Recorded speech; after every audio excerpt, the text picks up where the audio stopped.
Okay, real quick, I'm going to talk about the physiological response in what I call, the fight or flight. Often we hear that fight or flight, but I like to add fight, flight, or freeze. Okay, because that's often what happens too, and that's something that we need to combat. Very, very few times do we ever want to freeze in a situation like that. Now, there may be a time when you need to be quiet or hide. Freezing might be appropriate. Okay, but in most cases, what we're talking about is fight or flight. So the physiological response, and if we understand this, it will help us. So our heart rate is increased.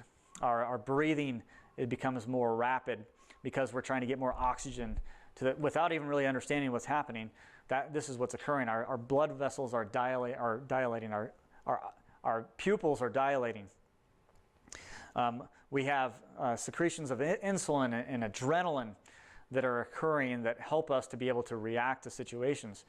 But if we can't control that, we could easily go into the black and not be able to respond. Okay? And so we need to understand that, and that will help us be decisive.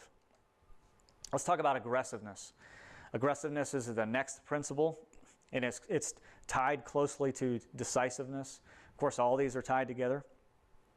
And Cooper says aggressiveness carries with it an incalculable moral edge in any combat, offensive or defensive. And he's not just talking about in the military at all. In fact, this was written to the individual citizen. So aggressiveness. The best personal defense is an explosive counterattack. How do we cultivate this? Through indignation and righteous anger. Okay? You have a right, and it's not wrong, to be angry if someone violates your person, that of your family, that of your home. Okay?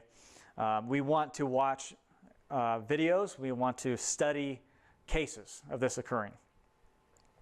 Right? So this is really important that we do this, because this will help us develop aggressiveness and decisiveness. These are all tied together. And I always like to say, consider the cat. You consider the cat. A lot of times you'll have someone say, well, I'm a 90-pound woman. What can I do? I can't do anything. Okay, so that person's going to, with that mindset, is going to have a tendency to just give up and certainly not be aggressive. Well, I say consider the cat. If I give a 250-pound strong man a cat, hold the cat, just hold the cat, don't let go of the cat. Okay, pet the cat. Okay, he's petting the cat. I take a bucket of water without him or the cat knowing it, I throw the bucket of water on him and the cat. What's going to happen? That cat is going to rip that man apart. He's probably going to let go, and that cat is gone. Okay, how much did that cat weigh? 10 pounds? Okay, aggressiveness. Consider the cat. Never give up. I'm not saying that you will always be able to bear out or win in that situation, but aggressiveness and decisiveness will certainly help you give you that edge. The Speck case.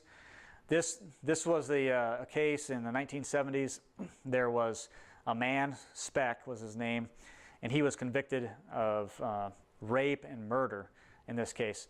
I think it was 7 or 8 nursing students, females, were in a dormitory in a dorm room, and he came in and he proceeded to individually rape and murder each one by one. And they all just sat there and waited for their turn, essentially. As opposed to if all 7 or 8 of them were to be immediately aggressive with everything they had, they probably would have been able to overcome him. Okay, so decisive, aggressive. You got to be aggressive. 9/11 is another great example.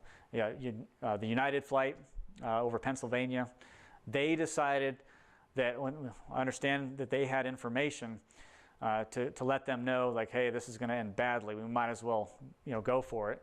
In reality, what it was a couple of guys with some box cutters, and they decided to go after them with aggressiveness.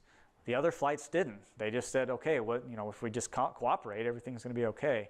It was that confirmation bias that was plaguing them. Now, I had to put Yoda down here. It says, a gun you may have, a marksman you are not. And what I try and explain to people is this: even though you carry a firearm? Are you well trained with it? Do you have the ability to use it in an aggressive manner, decisively? In most cases, people are not. They get firearms, they rarely shoot them. Maybe they shoot 50 or 100 rounds a year, maybe some more, but it's usually static, marksman type shooting, and not the right kind of training. And we'll get to that here in a minute, but you need to get the right kind of training. Don't think just because you have a firearm, your personal defense is covered, because that's just not true.